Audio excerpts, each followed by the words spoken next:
Seorang anak kecil duduk di meja makan. Dia nggak banyak bicara.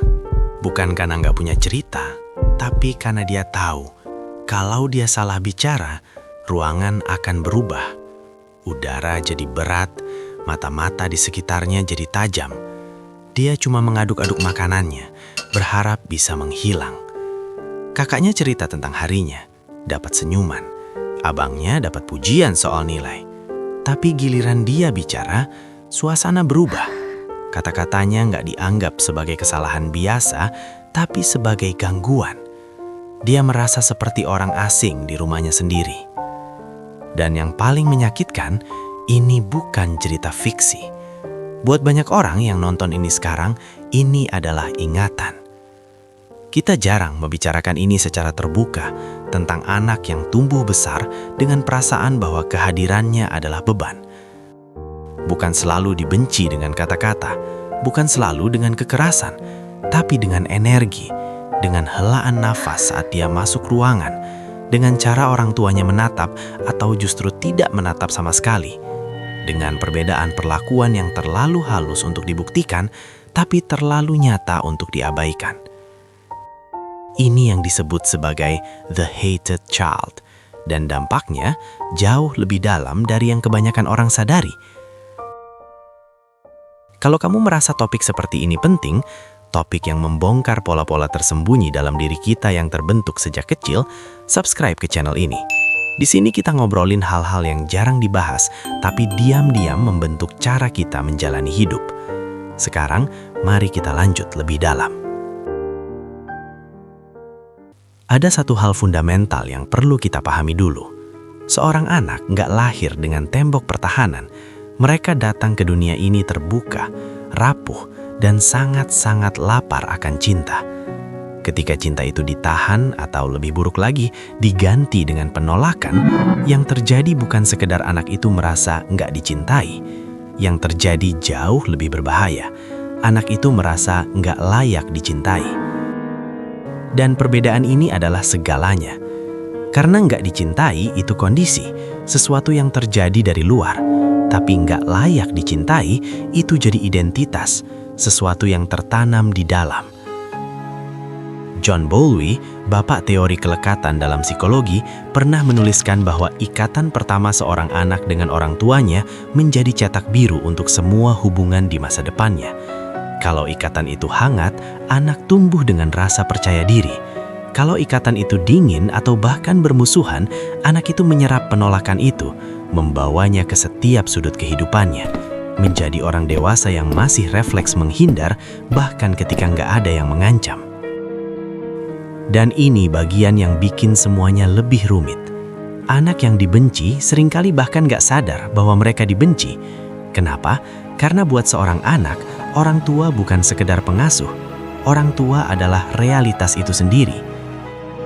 Ketika orang tua menunjukkan ketidaksukaan, anak itu nggak berpikir, orang tuaku yang bermasalah. Anak itu berpikir, aku yang bermasalah. Pikirannya membengkok demi melindungi ikatan dengan orang tua. Rasa sakit berubah jadi rasa bersalah. Penolakan berubah jadi identitas diri. Makanya, anak-anak ini sering tumbuh jadi orang dewasa yang terus dihantui pertanyaan yang sama. Apakah aku cukup? Apakah aku pantas dicintai? Kenapa membangun kedekatan terasa begitu sulit? Salah satu hal paling kejam dari pengalaman ini adalah perbandingan. Ketika kasih sayang di dalam keluarga nggak terdistribusi merata, si anak yang ditolak pasti menyadarinya. Mereka tahu siapa yang dipuji, siapa yang dirayakan, siapa yang dipeluk dengan lembut. Dan mereka tahu bahwa giliran mereka nadanya berubah. Nggak selalu dramatis, kadang sangat halus. Kontak mata yang lebih sedikit, kesabaran yang lebih tipis, kemenangan kecil yang nggak pernah dirayakan. Tapi sistem saraf anak itu menangkap semuanya, jelas, tanpa ragu. Lingkungan seperti ini melatih anak untuk mengharapkan penolakan bahkan di tempat yang sebenarnya aman. Kritik dari guru, teman yang agak menjauh, pasangan yang sedang bad mood, semuanya terasa seperti konfirmasi dari apa yang selalu mereka curigai. Aku memang gak diinginkan. Penelitian dalam psikologi perkembangan mengonfirmasi ini. Anak-anak yang mengalami penolakan dari orang tua cenderung punya harga diri yang lebih rendah dan tingkat kecemasan serta depresi yang lebih tinggi. Tapi dampaknya nggak berhenti di situ. Penolakan juga mengubah cara otak memproses sinyal sosial. Artinya, si anak tumbuh jadi orang dewasa yang melihat penolakan bahkan di tempat yang sebenarnya penolakan itu nggak ada. Lensa masa kecil mewarnai cara mereka melihat seluruh dunia dewasa mereka. Dan ini yang menarik, banyak anak yang ditolak mengembangkan apa yang psikolog sebut sebagai strategi kompensasi. Cara-cara untuk mendapatkan cinta yang selama ini nggak pernah mereka terima. Ada yang jadi perfeksionis. Mereka percaya bahwa kalau mereka sempurna, nggak pernah salah, selalu berprestasi, akhirnya mereka akan layak dicintai. Ada yang jadi people pleaser, membentuk diri mereka menjadi apapun yang bisa mendapat persetujuan orang lain, kehilangan diri sendiri dalam prosesnya. Dan ada yang memilih jalur sebaliknya, memberontak, mendorong orang menjauh sebelum orang itu punya kesempatan untuk menolak mereka duluan. Tapi di bawah semua strategi ini, lukanya sama. Aku nggak diterima apa adanya. Perfeksi, kepatuhan, pemberontakan, semua ini topeng. Mekanisme bertahan hidup, bukan identitas. Tapi si anak yang ditolak sering lupa perbedaannya. Mereka menyamakan topeng dengan diri mereka yang sebenarnya. Mereka hidup bertahun-tahun, bahkan puluhan tahun di bawah beban peran yang gak pernah mereka pilih secara sadar. Dan disinilah siklus itu jadi berbahaya, karena rasa sakit yang gak pernah dibicarakan gak menghilang. Dia bersembunyi, dia mengendap, dan dia membentuk keputusan tanpa kita sadari. Misalnya, seorang anak yang ditolak bisa tanpa sadar memilih pasangan yang menciptakan dinamika emosional yang sama, kritis, dingin, meremehkan, karena itu terasa familiar. Otak kita cenderung tertarik pada apa yang sudah dikenalnya, bahkan ketika apa yang dikenalnya itu menyakitkan. Begitulah siklus ini berulang lintas generasi, bukan karena ada yang menginginkannya, tapi karena pola yang gak disembuhkan akan terus bergema ke depan. Dan kalau kita mundur lebih jauh, ini nggak cuma soal keluarga, ini soal budaya. Masyarakat yang nggak menghargai keamanan emosional seringkali mencetak orang tua yang pada dasarnya dulu juga anak-anak yang ditolak. Trauma itu terus bergema sampai ada seseorang yang memilih untuk menghentikannya. Ada sisi lain yang jarang dibahas, yaitu sisi biologisnya. Ketika seorang anak merasa ditolak, sistem sarafnya membaca itu sebagai ancaman. Hormon stres seperti kortisol membanjiri tubuh. Dan kalau ini terjadi berulang kali dalam waktu lama, respon stres ini secara harfiah mengubah jalur-jalur di otak. Riset neuroscience menunjukkan bahwa penolakan kronis di masa kecil berkaitan dengan aktivitas berlebihan di amigdala, pusat ketakutan di otak, dan aktivitas berkurang di prefrontal cortex, bagian yang mengatur respons emosional. Apa artinya dalam kehidupan sehari-hari? Artinya si anak tumbuh dalam kondisi waspada berlebihan, terus-menerus memindai lingkungan, mencari tanda-tanda penolakan. Mereka mungkin bereaksi berlebihan terhadap hal-hal kecil, bukan karena mereka mau, tapi karena sistem saraf mereka sudah dilatih seperti itu. Kedamaian terasa asing, kekacauan terasa akrab. Tapi justru disinilah paradoksnya muncul. Anak yang ditolak sering tumbuh menjadi seseorang yang luar biasa sensitif terhadap emosi orang lain. Mereka bisa membaca ruangan dengan akurasi yang menakjubkan. Mereka merasakan perubahan suasana hati sebelum kata-kata diucapkan. Ini bukan bakat mistis, ini survival skill. Ketika keselamatanmu bergantung pada kemampuan memprediksi kapan penolakan datang, kamu belajar jadi ahli dalam membaca orang lain. Dan inilah tragedi yang sering terlewat. Anak yang ditolak nggak selalu terlihat diperlakukan buruk dari luar. Kadang mereka tumbuh di keluarga yang terlihat normal. Ada ulang tahun, liburan, bahkan tawa. Tapi di dalam, mereka merasa nggak terlihat, dikecualikan, atau selalu merasa salah. Ketidaktampakan ini bisa lebih menyakitkan daripada permusuhan terbuka. Karena nggak ada bukti yang jelas. Nggak ada yang bisa mereka tunjuk dan bilang, "Lihat, ini alasan kenapa aku merasa seperti ini." Jadi mereka mempertanyakan diri sendiri, meragukan ingatan sendiri, berpikir, Mungkin aku berlebihan. Mungkin aku cuma terlalu sensitif. Dan keraguan yang sudah terinternalisasi ini mengikuti mereka sampai dewasa. Mereka mungkin meraih kesuksesan, membangun hubungan, bahkan punya keluarga sendiri. Tapi jauh di dalam ada rasa nyeri yang berbisik, ada yang salah dengan diriku.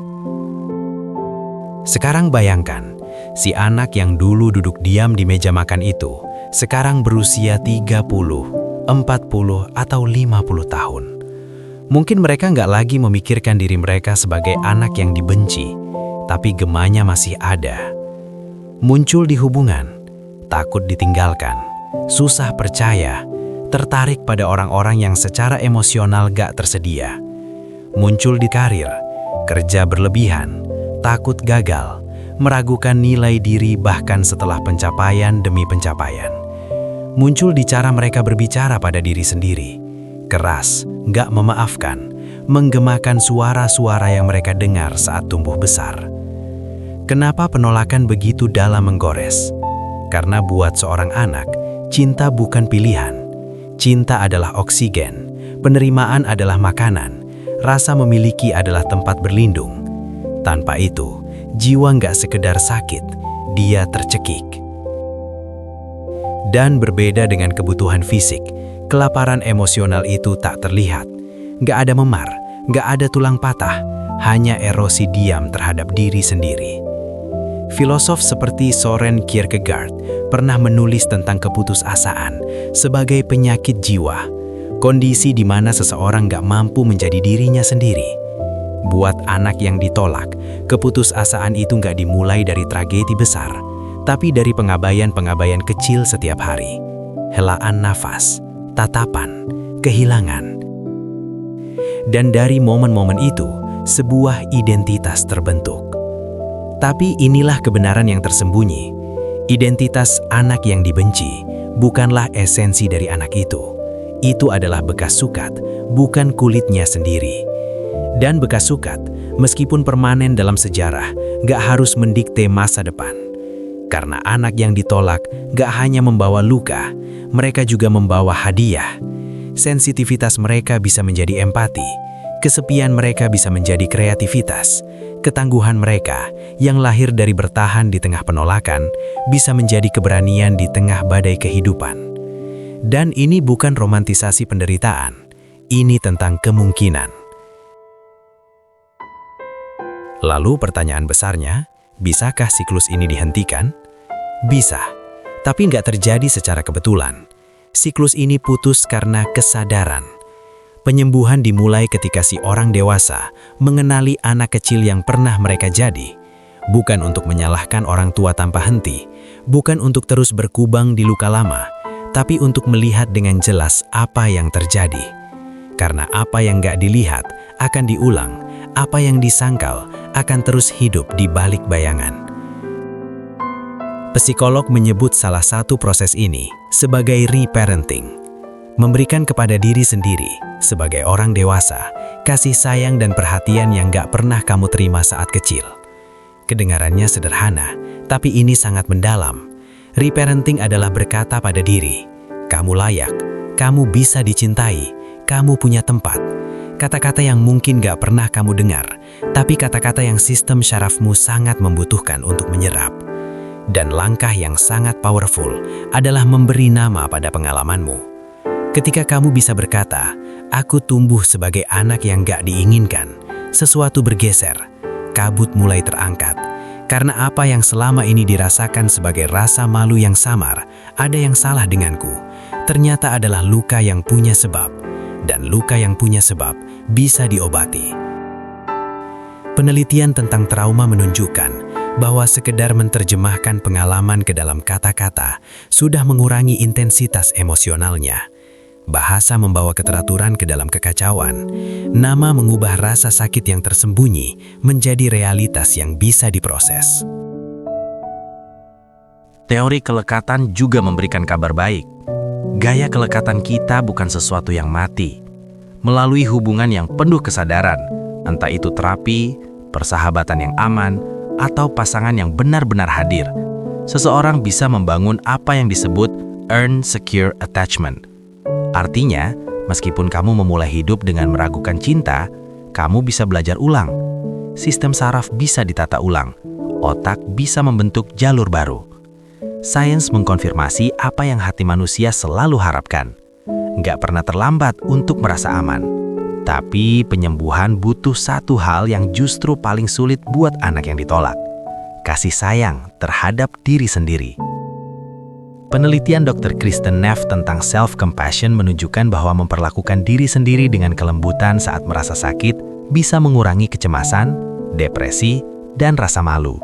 Tapi buat anak yang ditolak, kelembutan terhadap diri sendiri terasa asing. Yang familiar justru kritik, yang normal justru kekerasan terhadap diri sendiri. Maka mempraktikkan self-compassion sebenarnya adalah tindakan pemberontakan terhadap identitas lama. Setiap kali kamu istirahat saat lelah, memaafkan kesalahanmu, atau berbicara lembut pada diri sendiri, kamu sedang menolak cara lama dunia memperlakukanmu. Dan ingat, sensitivitas berlebihan yang tadi kita bahas. Kemampuan membaca ruangan, merasakan emosi orang lain, ketika sudah disembuhkan, itu bukan lagi mekanisme pertahanan, itu jadi kekuatan. Empati, intuisi, kedalaman pemahaman, kualitas yang membuat seseorang jadi teman, pasangan, seniman, dan pemimpin yang luar biasa. Anak yang ditolak nggak ditakdirkan untuk hancur. Mereka diundang untuk bertransformasi. Dan bagaimana kalau si anak yang ditolak sekarang sudah jadi orang tua sendiri? Disinilah peluang yang paling besar terbuka. Karena banyak orang dewasa yang dulu ditolak, bersumpah untuk nggak pernah membiarkan anak mereka merasakan hal yang sama. Sebagian berhasil, mencurahkan cinta tanpa syarat, memutus rantai untuk selamanya. Sebagian lain berjuang, karena luka yang belum sembuh punya cara untuk bergema ke depan. Tapi sekali lagi, kesadaran adalah kuncinya. Ketika seorang orang tua mengenali, aku dulu adalah anak yang ditolak, mereka bisa berhenti sejenak, bertanya, apakah aku sedang memproyeksikan rasa sakitku ke anakku? Atau apakah aku sedang memilih dengan sadar kali ini? Jeda itu, kesadaran itu, disitulah siklus berakhir. Rasa memiliki bisa dibangun kembali. Nggak selalu dengan keluarga asal, tapi dengan keluarga pilihan, dengan teman-teman, dengan komunitas di mana kamu benar-benar dilihat dan dihargai. Rasa memiliki nggak terbatas pada hubungan darah. Dia bisa dipilih, diciptakan, dan dirawat. Transformasi yang sesungguhnya adalah pergeseran dari korban menjadi penulis. Si anak yang ditolak memulai hidupnya sebagai korban keadaan, tapi penyembuhan mengundang dia menjadi pencipta keadaan. Bukan lagi bertanya, kenapa aku nggak diinginkan, tapi hidup seperti apa yang sekarang aku pilih untuk dibangun. Ini bukan penyangkalan terhadap rasa sakit, ini integrasi. Ini berkata, iya, aku ditolak. Iya, itu membentuk aku, tapi itu nggak mendefinisikan aku, dan itu adalah titik baliknya. Sekarang, mari kita kembali ke gambar yang tadi kita mulai. Anak kecil di meja makan, menatap piringnya, merasa nggak terlihat. Mungkin anak itu masih ada di dalam dirimu, mungkin dia masih menunggu untuk dilihat. Dan undangannya sekarang sederhana, lihatlah dia, temui dia. Katakan apa yang gak pernah dikatakan siapapun kepadanya. Kamu layak, kamu cukup, kamu punya tempat. Karena penyembuhan dimulai di momen ketika anak yang ditolak akhirnya bertemu dengan cinta. Bukan cinta pinjaman, bukan cinta bersyarat, tapi cinta yang berkata, kamu ada, maka kamu berarti. Dan mungkin itulah kebenaran paling dalam dari semua ini. Anak yang dibenci itu sebenarnya nggak benar-benar dibenci. Mereka hanya sedang menunggu seseorang, mungkin diri mereka sendiri, untuk akhirnya berkata, iya, kamu milikku dan kamu selalu layak.